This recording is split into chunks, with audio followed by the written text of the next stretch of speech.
I'm going to start by saying, there's moments in your life, Adam, where just something clicks, something changes, and you're going down a direction and you don't quite know where you're going, and then you veer off and you never look back. And that happened to me in 1996 when I came to Australia on a working holiday visa. And I opened up the Yellow Pages, got to L, had 4 interviews, 4 job offers, and started work the next day, right? Wow. Yeah. And I got home that night and I looked at Kirstine and I said, what is this place? Yeah. I was doing postgrad work at the University of Toronto. I graduated from the University of Waterloo with an undergrad in basically structural engineering. It wasn't civil engineering, of course. I was doing postgrad at Toronto with MP Collins. If anyone knows who MP Collins is, oh my God, can't underestimate how amazing that was. He did the modified compression field theory and introduced in the Canadian Code in 1994, Adam. Modified compression field theory was introduced into the Australian standards last year. Gotcha. Yeah. Right. I don't know what it is still. Yeah. But... Yeah. So 30 years. I knew about that in 1994 and it was introduced into Australia 30 years later, right? That's how slow, that's a representation of how slow the industry works. Yeah. But I dropped out of that postgrad work. That was a tough decision because I knew that was a big deal to have MP Collins as my supervisor, and that's Vecchio as well. They both developed that theory, doing some amazing postgrad work. But it really wasn't for me. I just wanted to work. And the reason I went to U of T was half because I couldn't get a job in Toronto, right? Because there was very little work. And to come here and then get a job on a working holiday visa in one day, that's what I was like, oh my How many goodness. calls did you make in the phone book? Probably about 10. Yeah. Yeah, got to L. I got to L. One. Gotcha. Yeah. Yeah. So I started at Low and Hook. I had my supervisor or boss, I guess, was Roger Hook. I knew it at the time, but that was a special experience as well. He was an amazing, still around, an amazingly generous engineer. I look back now at all the little things that he told me, and at the time I kind of didn't realize what he was saying, but I look back now and said, oh my God, he was saying this. One of the ones was I went to his desk one day and with some preliminary sketches, that we did with pencil, and he said, oh, where's your eraser? And I said, oh, my eraser, it's back at the desk. And he goes, no, Damian, you need to bring your eraser. You always need to change things, right? And I was like, oh yeah, of course, if I make a mistake, I got to change, blah, blah, blah. But I actually realized decades later that he was saying that's a life philosophy. Yeah. He was saying you always got to be available to change. If you find somebody's opinion that's better than yours, make a change. And that is definitely a life philosophy. He might have influenced that, but that is definitely a life philosophy. If I hold something really dear to me and somebody gives me something that shuts that down and says, this is better, I'll change. Yeah, that's such a good philosophy. And, and the excitement around it. And that's where always, if you got the philosophy like you have, it's an exciting thing to realize that there's something missing in your own thought process or something, and that's probably just maybe a common trait of innovators in general. So, you were one of the first, you were one of the first consultancies to really embrace mass timber in Australia. So tell us a bit how your timber journey started and what you into this space and really interested in it. My dad was a pseudo builder, and I spent my childhood renovating houses. So I think my claim to fame when I was 17, don't have many claims to fame when you're 17, was that I had lived in 17 houses when I was 17 years old. And that's because we renovated our houses and moved, renovated and moved. So I don't know exactly how old I was, but I remember from a very young age hammering bits of timber together, right? And everything, this is in Canada, everything's timber framed. So, and, I grew up in the country, timber was everywhere. We went to Algonquin for summer and spent, 3-4 weeks amongst the spruce trees nothing. The smell of spruce. When I go onto a job site and I smell cedar or timber, it just takes me right back to my childhood. So it's like, yes, I love the smell of cedar. You know. Yeah. So yeah, I've kind of grew up with timber. At Cantilever, I try to remain material agnostic. In other words, I think there's benefits to having timber. I think there's benefits to having concrete. I think there's benefits to having steel. You know, I don't think we should be fixated on one material necessarily, but we do have a timber first policy, and that is that we should. And the reason we have that is not so much that we should always be using timber, but because you should be looking at options in every project, right? So don't think that everything's up for grabs, right? That's what, and I suppose that's what Cantilever specialty is. Cantilever specialty is that particularly early involvement, so integrated project delivery, early involvement. I love it when I go and meet the client with the architect and they're meeting the client for the first time, right? So that early involvement, I think, is critical. That's what we specialize in. I think a lot of structural engineers want the structure to be resolved before they get the project, but our specialty is starting with something blurry with the architect and co-creating it as a team. And I think that's not, I know in other parts of that world, that's quite a popular methodology. In Australia, it's not. And a lot of architects don't know what that means, I'm going to say. So, and the architects that we work with know exactly what that means and know how to take advantage of that, how to ask us the right questions, how to get us involved, and how to represent us or how to represent the team like through that development.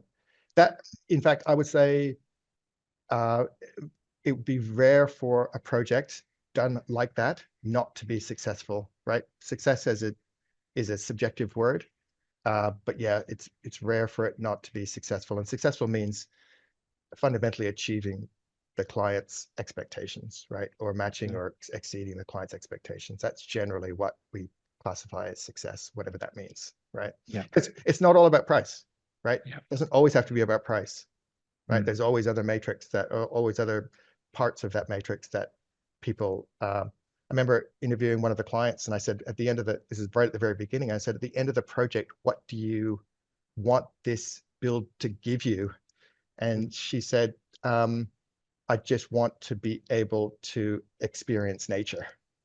Right. Yeah. So where's the conversation about cost? You know, Yeah. where's the conversation about project delivery? Where's the conversation about a smooth build or less stress? It's just about being in touch with nature. So Well, it's it's this funny interesting one, what isn't it? people, it's interesting Yeah. what people say when you ask them, right? Well, it's like it's for some reason like the idea of quality in a different product in different contexts. We're all aware of it. Like I'm from a laptop. I've got another laptop. I'll know the different specs in laptops, and happy to pay a premium in it. And same Yep. with phones, an iPhone versus an old Nokia or something. But for some reason, sometimes in buildings, we just seem to look at it and just like think cost per square meter is the only thing. But we're talking about an entirely different product, right? When we're talking about having nature in the building, and it seems like that client appreciated that, and some do, right? Yeah, that's right. And that's not what I expected. Like, and had I Yeah. never asked, I would have never known. Right. Mm. So, but going back to timber, I don't know, you might know better than me, but I actually think Cantilever did the first class one building, CLT building in Australia when we did Baronia Road at Bellevue Hill back in, it started in 2017. Okay. We did it with XLAM. So my understanding is that is the first CLT Wow. class one building in Australia. I don't think that's globally, but in Australia. Yeah. And it was just after XLAM, you might know better than me, just after XLAM moved to Australia from New Zealand, Gotcha. right? Yeah, what was I in 2017? I was like at WSP, I think. I was still, yeah, so I was very young then. But I was probably just going to seminars and dreaming of one day getting into the timber industry at that stage. But I think that's true. Did you Yeah. do timber when you were at WSP or? I was banging down the doors of the directors basically. So I did it when I was at uni at Monash, just like Okay. got a grad program at WSP, which is happy to just get whatever I could at that stage. And then Yep. I was just banging down the doors, and I did work on 55 South Bank Boulevard. So the building Uh, strengthening of yep. that. It was concrete but adjacent. But then yeah, and met networks and got into WoodSolutions after that basically. But WSP not a hell of a lot of timber. Yeah. So why were you interested in timber? Well, interestingly, my lecturer, Colin Caprini at Monash. So I was in my fourth year, and I was, everyone's geared up for concrete and steel, and he said the future's going to be in sustainable building materials. So I was like, Mhm. all right. He said someone should do it, have a crack at CLT, and I put up my hand, and I was the first student to do it for their final year project for that undergraduate course. But yeah, there's a lot of self learning, picking up FB Innovations books and Yep. building spreadsheets, doing all of that to do it. And I probably like got everything wrong in the final year project. But yeah, just self learning, and that's where it started for me. And then I just kept trying to get back into that, banging down the doors, anything I could to sort of follow that path from that point onwards. Well, that FP Innovations book Yeah, was extraordinary. It was when crazy, we, right? yeah, I Yeah, mean, crazy. That was 9 years ago. yeah, That was like before CLT was really even in the lexicon, I think, of most people. Like, how bizarre is that? So yeah. yeah, 800 pages or whatever as well, right? It's like yep, how I don't even know that goes that deep, but yeah. yeah. It solved all the, yeah, I mean, it was great at solving all the basics, right? It had the basic principles solved, like the fact that if you put two bits of timber, because timber shrinks Hmm. longitudinally, but not tangentially. So if you put the CLT, you would have thought that if you did cross laminated, oh my God, how does it cater for the shrinkage? So it talked about all that. It knew about all of that, right? And that was the Yeah, first question that we asked. Those fundamental questions about, does this thing even work as a yeah, thing, right? yeah. And it's like, yes, we've got that all sorted. We knew what it was. It seemed to, and I love asking questions, right? And it seemed to, every time Hmm. I turned to Layla and said, Layla, what about this? And it's like, don't worry, David, don't worry. Here, FB Innovations Yeah, has the answer here. I was like, oh yeah, good.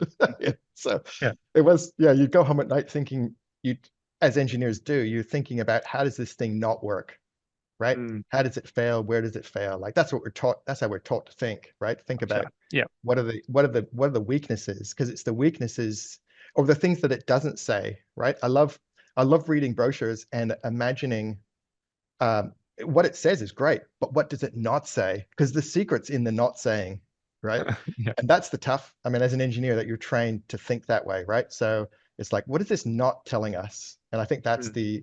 But FB Innovations had so much. So we did the same thing. As a matter of fact, what we did, Adam, Hmm. I'm not sure whether you're aware of this, but we took AS1684. Yeah. What an amazing brochure. I could talk about AS1684 forever, right? We took AS1684 and used it as a framework and completely adapted AS1684 and made a parallel version of it for CLT. Hmm. That's crazy. That's so good. Yeah. Yep. So that took us about 5 years to do. Hmm. And we had Excel. We probably did exactly what you did. We're working side by side doing exactly the Yeah. same thing. How bizarre that we don't Exactly. share knowledge ever, Yeah. right? But Yeah. anyway, we're all kind of precious about sharing it, about not sharing. But so we had Excel spreadsheets going. We produced some. We still have and still use some amazing Grasshopper scripts. So Hmm. put your building into Rhino, run the Grasshopper script, does all your connections, all your screws, tie down, all of that, Hmm. even sizes some of the members. I, you know, I dreamed of taking this all the way to producing a full build that you could just press a button. Because, Yeah. with all the programs you've got, um, you know, I don't want to highlight any particular program, but let's just grab like eTabs, right? Hmm. It has a Hmm. button that you press when you want concrete design. It has a button that you press for steel design. It's like, where's the button for timber? It doesn't have it. Yeah. Yeah. I need to Totally. know that button. Yeah. Maybe CLT toolkit will do toolbox will do that. But yeah, I Yeah. just think we needed something. We need that button somewhere to kind of have that as a thing. And I still doesn't exist as a thing Yeah. yet. And I think, yeah, we need. I suppose it tells you a lot about the industry, but we need that. We need that button.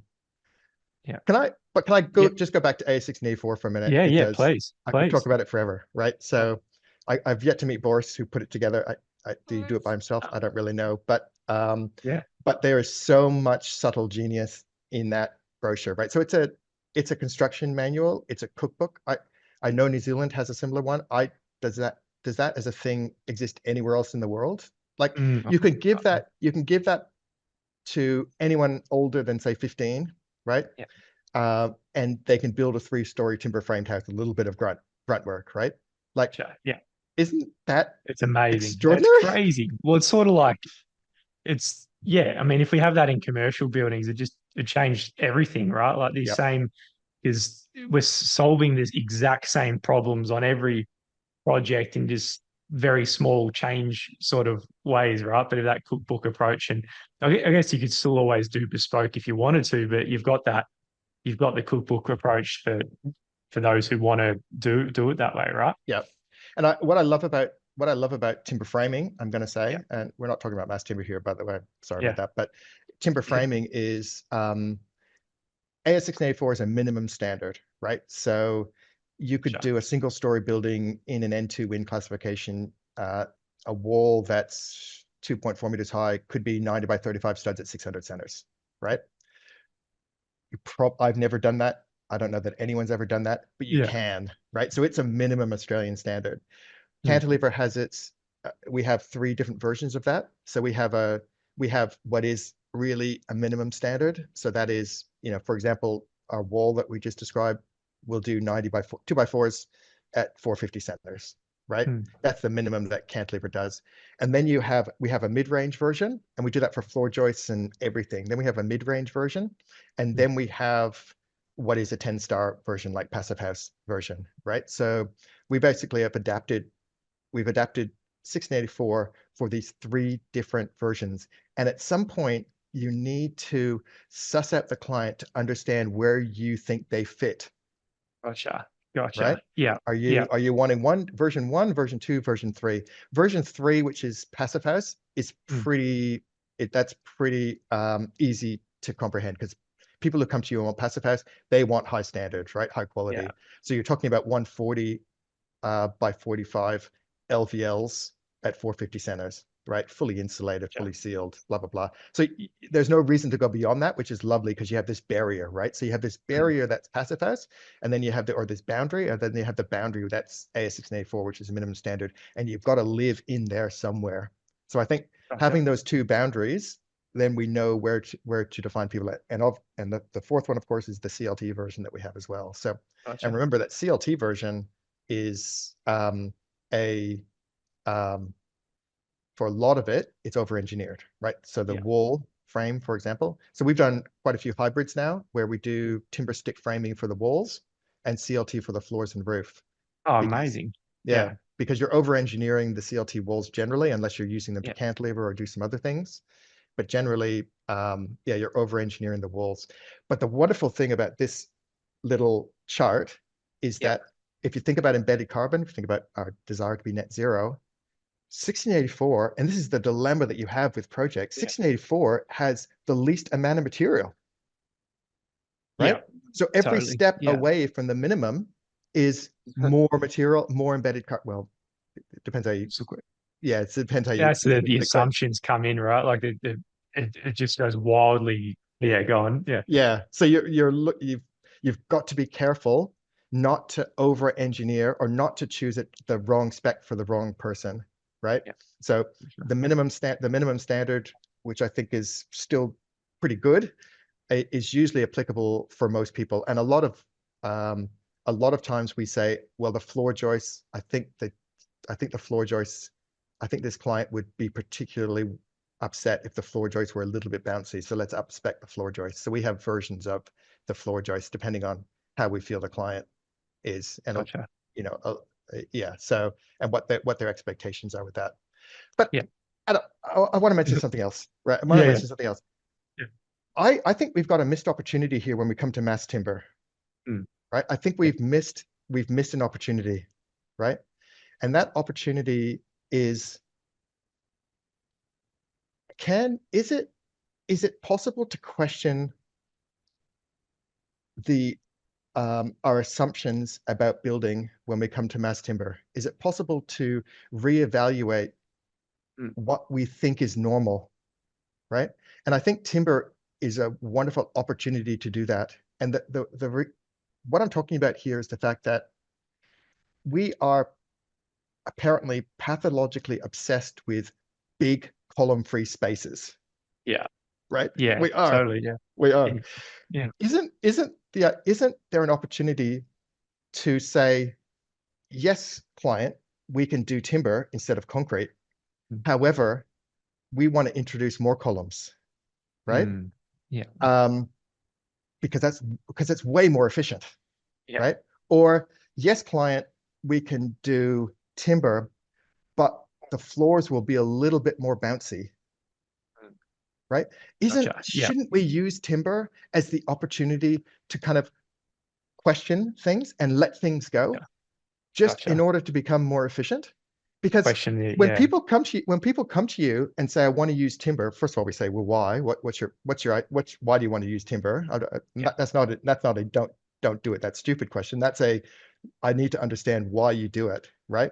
And Totally. I Yeah. actually think those people that come to you and say, I don't want to do a concrete build, I want to Mm. do a mass timber build, I actually think they just have the mindset of being open to anything, right? Totally. So Yeah. that's the time when you say, do you mind having columns on a 6 meter grade instead of a 10-meter grade? Yeah. And do you mind if a desk is in the middle of a room and somebody walks by you that it moves a little bit? Like, Yeah. because we can make it not move, but we can let it go a little bit, A right? 100%. It's like you just, and then you just take them through. I know not everyone's in Brisbane, but if you go, you're going to be more columns, but this is the end product. And then you go through 25 King Street or Library at the Dock, and then wow. And then you take them through another office, which might be like a 12 by 9 grid or something. And it's less columns, but to your point, Damien, it's like you can cop the extra columns if it's a different product again, if it's a beautiful finish and I if it's a I think beautiful timber column next to your desk, that's right. fantastic, right? That's right. I get to see the timber, right? I get to experience the timber. Yeah, yeah, Well, the Living Building Challenge has biophilia, right, as one of its leaves, and that's the idea, or and beauty as well. So that's the idea of um, being in touch with nature. So yeah, why not? Why not have more columns? And mm, I, I, we have a column in our office, right? We have a column right in the middle of our office, and I have asked people when they left the office, right, just people visiting, did you notice that we had a column in the office? No, they don't notice. exactly, They don't exactly, notice. exactly. So what does Yeah, it matter? it's a good one. It's like, and questioning the requirements sometimes, and I'm going back to the light frame stuff, and originally in Canada where the a lot of like 3, 4, 5 stories is light frame, I believe, if I'm not mistaken. So what? And I don't think that's really kicked off here. So what's the blocker for that market being kicked off, or actually have you done a few 3, 4 story buildings, or are there inherent blockers for light frame basically taking that next step taller? I don't think it's in the Australian psyche. I Gotcha. do not think it Interesting. is. Yeah. Yeah, people say, "Oh, but what about fire?" It's the same with mass timber. When mass Yeah. timber first came to Australia, it's like everyone asked, "What about fire and what about water?" Yeah. Right? Oh, water comes into the building, and well, just a second, water shouldn't be coming into your building, first of all. So why is Totally. water coming into a building normalized? Yeah. I don't quite understand that. But even during construction, but there's lots of research now about the fact that if you let the timber dry out, if it gets wet during construction, mass timber, if you let it dry out, it's fine. Plywood's different, but mass timber Gotcha. is fine, Yeah. as long as it gets to dry out. So yeah, where were we with that? Timber. Yeah, so fire. Yeah. Yeah, in fact, we just recently did a paper with Philip Oldfield and Jared Reimert and Yeah. others, and we took the Launceston building that they did down in Tasmania, which is I'm going to say 8-story mass timber building, Mm, and we did a comparison. We wanted to see whether we could get net zero yeah. on this building. So what we did was we took that building and we had an amazing Revit model, and we could completely do the EPD and EPIC carbon calculations based on that model. Mm, Then we did a concrete version to see what the embedded carbon would be for that. And then we said, okay, how low can we go? That was the mantra that we, through the 12 months of meetings and research that we did. It's like, how low can we go? In other words, how can we hit net zero on this mm, building? And yeah, the outcomes of that it's one of those things, Adam, where Yeah. you go into these meetings and you don't want to have any preconceived ideas because you want the Gotcha. team you want Have the their design light to bulbs. Yeah. yeah, you want the design to emerge from the team's knowledge, right? Because I think we rely too much on the brilliance of individuals. I don't think that's the right. There's lots of research to suggest that group intelligence is way more Mm. powerful than individual people and more reliable, in fact, because then you're not Sure. relying on this one individual person of brilliance. Yeah. But one of the things that emerged, which made a big difference, was the fact that we changed the top 3 stories to timber stick framing. Wow. Yeah. And that was on the idea, but I think we could do 8 stories in just timber stick framing. But that was Yeah. the idea of the fact that 3 stories is pretty easy to do in a commercial building in timber stick framing. But I actually think, and I had this idea, right? When that happened, I had this idea. It's like, hey, we've got to go around the world promoting that every high-rise building in the world, the top 3 stories, has to be timber stick framing because we Perfect. know we Yeah. can do it, Yeah. right? So if Yeah. we want to hit net zero, top 3 stories of every high-rise has to be Lowest timber stick hanging framing. fruit, hey? Yeah. Yeah, that's right. It's easy. Yeah. Yeah, you've got it. Yeah. Yeah, I mean, it's easy unless you start thinking deeply, it's easy. But I still think fire, especially in Australia, fire will be the big barrier. Um, Gotcha. and there's lots of nuance about all of that. And I think all the fire engineers out there will say, yes, we can do it. Or maybe they'll say, no, don't. Especially for type A construction, timber framing is tough. But we do mass timber, so why can't we do timber stick framing? Yes, you Yeah. have to fire rate it. Like mass timber has FRLs, right? So it does have a fire rating, whereas timber stick framing generally doesn't. I'm going to say so. You'd have to wrap it in fire check still. But yeah, I thought that was an amazing outcome. I would never have thought that would be the outcome of that, but it did make a significant difference Yeah. to our net zero calculation. Well, Yeah. tell us a bit more about that. That's a really interesting project. So you mentioned, I think Philip Oldfield from New South University, New South Wales. Yep.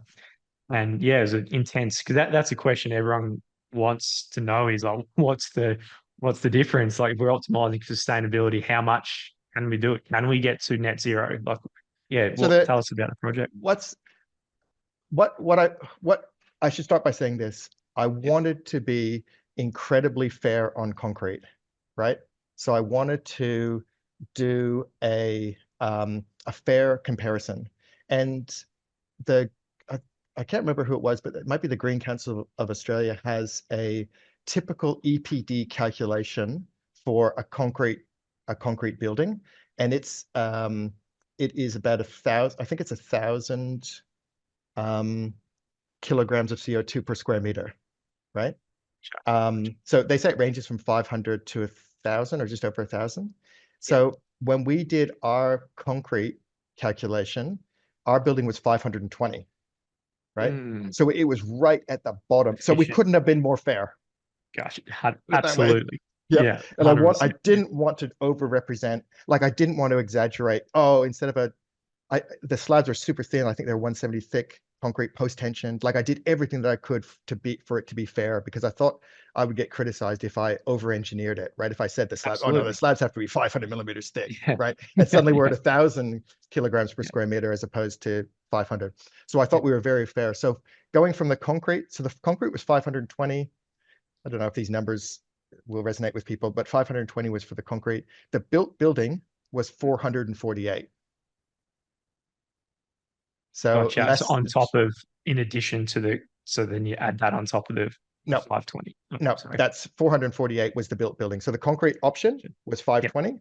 The built building was 448. And when Yeah. we changed a bunch of different things, we got it down to 337. So Gotcha. 337. Yep. So that was our first stretch assignment. And Yeah. the other stretch assignments that we did, the structure never changed. That was the basic stretch assignments. So all the other stretch assignments were changing to straw or using other materials, reducing glass, because Yeah. that makes a big difference as well. Didn't Gotcha. realize that, but reducing the overall glazed area.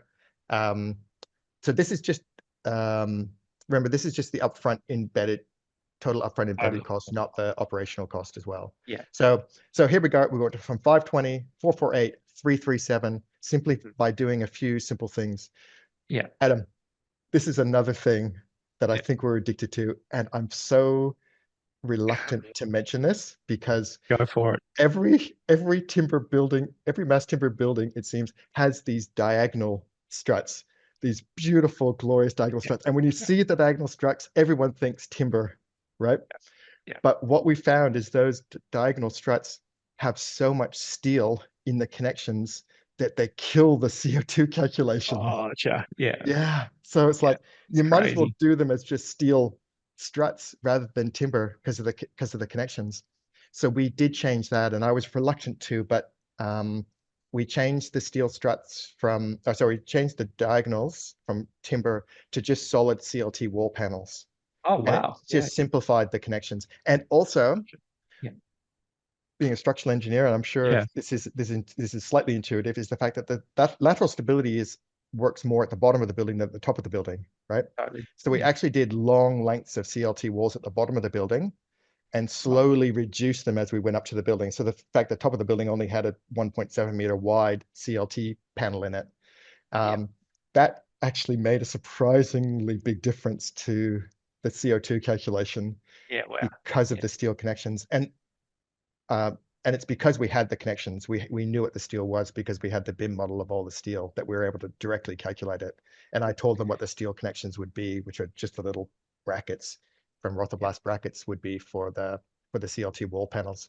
So that's another, I mean, that was another kind of questioning that I think we should do. Do we really want these? Are we really wedded Diagonal to these bracing. Yeah. diagonal braces? Can we Yeah. move away from that? I Well, it's know it's, optimizing when you're optimizing purely for sustainability like you are, and then it just shows what you come up with innovative solutions like, yeah, you know, yeah. or even more basic. Sometimes even the more basic is actually the more innovative, or the simplest is turns out to be the It's, yeah oh, but overlooked one, right? it's hard to do simple. Really, yeah. Like it's hard It's to, hard to like, yeah, and it's like it's crazy to think, we're doing these embodied carbon targets 100%, and then even when we do everything perfect, it just shows how hard the problem is embodied carbon, right? Like when we're trying to make 100% reduction commitments, it's like going to be a really hard journey to get there. And well, timber's not the only one. But it's like everything. It's yeah. It's. I think sometimes there's a disconnect between how we're tracking increasing demand of materials, right, and then how hard it really is. Hey. yeah. Well, I mean, and the other thing, just tapping into that, the other thing is Epic and EPDs are fundamentally different, right? I, And I, there's a battle. I don't know if you know the battle, but I there's know the battle obviously, very well. It was oh, a bane in good. my existence for a while, and I've got a strong opinions on it as well. Right, really? Okay. Well, I know Yeah, transport is a big that's the deal. one. Yep, Yeah, yep, yep. yeah, So, but the other thing is that we found that the reason that we did a forest of columns, and I shouldn't say a forest of columns, it's not like a forest of columns, but gotcha. we desperately, I found out during that process, or we all found out that beams are the enemy here, Adam. Beams Gotcha. are the Yeah, enemy yeah, because of fire, there's so much redundancy in the beams. gotcha. Yeah, So we're you oversizing the lose a beams lot. on three sides so that in that one condition where there's a fire, there's a tiny bit of timber left to hold the Yeah, building up. So yeah, early on, we said we got to get rid of these beams. They are the enemy, yeah, right? And that's where 100%. we landed with introducing more columns, right? So, Gotcha. and we have to remember, Adam, we have to remember that timber stick framing is a commodity. I was out on site yesterday and we were looking at a bit of LVL and we're kind of saying, so there was kind of four of us and we Yeah, all had a guess at where that bit of timber came from, right? yeah, It looked pretty Baltic pineish. So I reckon it came from Scandinavia, right? So, but up until the Ukraine war, most of it came from Russia, right? mm, But it doesn't matter. It doesn't matter where it comes from. We mm, specify, 240 by 45 LVL on our drawings. And, mm. 2 days later, it's showing up Yeah, on site, yeah, right? And totally. we're agnostic to where it comes from. It's so commoditized, all that the timber stick framing industry, they did, I suppose this was developed in the US over 200 years ago. It's like whoever thought that, okay, we're going to make 2x4s, we're going to standardize all the sizing of these timbers. Whoever made that decision was a genius, because we have that challenge in CLT or mass timber. Everyone, it's not a commodity. Everyone produces a different product. So how do we procure that? How do we design for it? And how do we procure it? And that, I think, is a complete and utter inefficiency in our system, especially in Australia. 100%. And I could We, tell from, well, go ahead. yeah. So what do we do? Like, as from a design perspective, what do we do? And I think the standard thing, which is very disappointing in my mind because it's so inefficient, the standard thing that we do is we just produce generic drawings and make it a DNC during construction. So the design, the engineering design gets done twice effectively. And I just think that's not the right way about it. I think we should be using integrated project delivery, choosing a manufacturer early, getting them involved in the project early, and designing our solution around that product. It's desperately what I think the industry should be doing, but it's not, it doesn't benefit everyone. It's a Oh, I complicated 100% question. agree with you. And it's like better for everyone, especially the suppliers, because they have sometimes a project goes out and they got an empty shift there, and they've just got nothing running through the factory just because of organization. But if you just got commodity products, or even just like a dual system where sometimes when there's an empty factory, you got a commodity product going out that can be used, in certain circumstances. But it's just the stop starting in the factories is what just, because when we're buying mass timber now, you're also paying for those empty factory slots if you're using it, So as an industry, if we can keep those efficiencies up in the factory, DFMA, all that sort of stuff, then there's a lot of room to go down, I reckon, on pricing because of these inefficiencies. And I'm sure you see that all the time. Hey, Damien. Well, I was at the Prefab Oz conference a couple of weeks ago, and everything was about pipeline, right? And uh, to see the factory, the upfront cost, like we've got to sort that costing, we've got to sort that out. I think and everyone talked about, I just got to keep my factory running, right? So Exactly. because if I don't, it's a difference between a builder showing up to site, hammering bits of timber together, and then putting a progress claim in with very little overheads to, hey, I've got to run a factory. I'm basically building your entire house is built in my factory before I Yeah. even get a penny from you, right? Yeah. So I think Exactly. Yeah. that's the financing of all of that is very challenging, needs to get sorted out. I think if MMC really wants to become a thing, that is one of the major challenges that we need to overcome is how to finance that. I don't know, like I you don't see people's business plans. I'd love to see people's business plans, or even if they have a business plan. But with the MMC, yeah, it's hard to understand what people's business plans are. And when they say, "Oh, we bought $50 million worth of equipment," it's like, so how long is it going to take you to pay that back? Make Because it that back. seems like a lot of money to me. Yeah. 100%. It's so much money. And I guess, I mean, looking forward as well, the good news is this: every time there's a problem right now, it means it's a good thing because it can be solved and then the industry gets better. Whereas if for other mature industries, everything's sort of solved, but there's so much low hanging fruit to be still picked off, Yeah. So what do you see, Damien, as the future of our industry going forward with that in mind and everything was said? What Did can I we do? mention integrated project delivery or integrated Ah, design? well, tell us a bit about what that is as well, and for those who haven't heard of it, and how can Well, it actually be implemented? yeah, the tendency is for us as structural engineers to leave the architect to decide what the structure is, right? And then we come in at stage 3 and just deliver what the architect is and never question it, right? Never challenge them and never question it. And if we think that it's inefficient, if we think what the architect has given us is inefficient, we just go with it, right? And no one knows any different about what it is. But we don't want to challenge the architecture, right? Because they've spent a lot of time getting there, and we want to be respectful of that. So we just deliver what they've given us, right? Mm. And I, I use this word in the most positive way that I can. The structural engineers become victim to the design, right? Because we just need to fit the structure into what we've been given by the architecture. And the DA process drives that as well, because they don't want to spend money without knowing they're going to get a DA. But Yeah. with integrated project delivery, integrated design, it's all about getting the team early before you get the DA, and going through the process, having a blurry vision of what the architecture is and developing it together. Because remember, there's two ways to design. Well, there's three ways to design, and that is Yeah. let the architect just do the architecture and we just become victims to the design. So, Mm. but I think that's so inefficient, and I'm pathologically efficiently driven. Yeah. So, that's my issue that I need to deal with. But the thing is, if you at the beginning of the project, there's two ways to do the design, and when we're involved early, and that is, do you want to do a mass timber building, or do you want to do a concrete building? Do you want to do brick? Do you want to do steel? Whatever. Choose the material and then evolve the design around the material that you're choosing, right? That's the Sure. one way. The other way is to come up with a design and then evolve the structural engineering solution to suit that design. And I think Mm. where the challenge is that people bring us buildings that are absolutely look like a concrete building and Mm. say, we just want to make this timber now.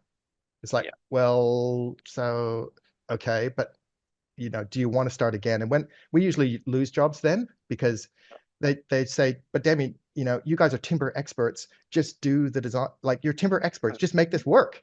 And Yeah. it's like, and I say, no, that's not how timber works. And they said, well, we're going to find someone that does. And sure enough, somebody does it and gets built Yeah. and blah, blah, and good on them, whatever. But that's me being pathological in this way. I was like, that's not the right Yeah. way to do it. We should And be then a involved bad early. story happens in the end. If there's a bad, if it goes, and then those stories, which it's a timber, shoehorn into a concrete building where it just blows out in cost, then there's just like bad stories that go out. So it's like, yeah, Yeah, you're not doing anyone any favors by exactly. allowing that to happen, I suppose. So, and by the way, if you don't want to be challenged, don't ring me, I'm going to say.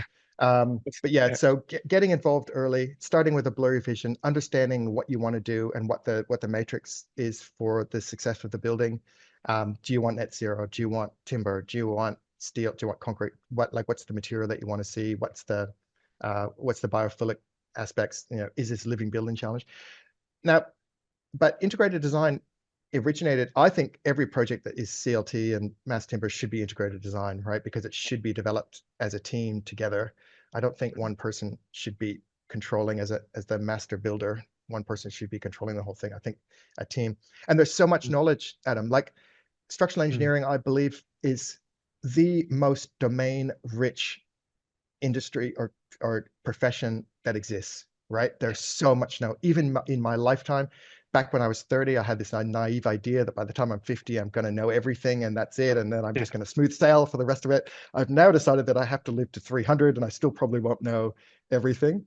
Yeah. But it's so, I mean, that's why I love it, right? That's why I Totally. love the challenge of understanding everything and getting all of that information. But what I'm saying is that not one person, we've got to work as a team here, right? Yeah. Not one person can control this. And I think the other thing about integrated design is that there's a hierarchy that exists in designs at the moment, and whether that be project led or architect led or project manager led or perhaps client led, integrated design is about an ecosystem Mm. where there's no hierarchy as such. So everyone has the ability to contribute, and especially the ability to contribute across domains, right? So if the mechanical engineer presents something that doesn't seem right, you have every right to say, but what about something else, right? Without offending them or without just because you think that or is the mechanical system interfering with the structure in such a way that there might be a different mechanical system that can come up, and that works with architecture, works with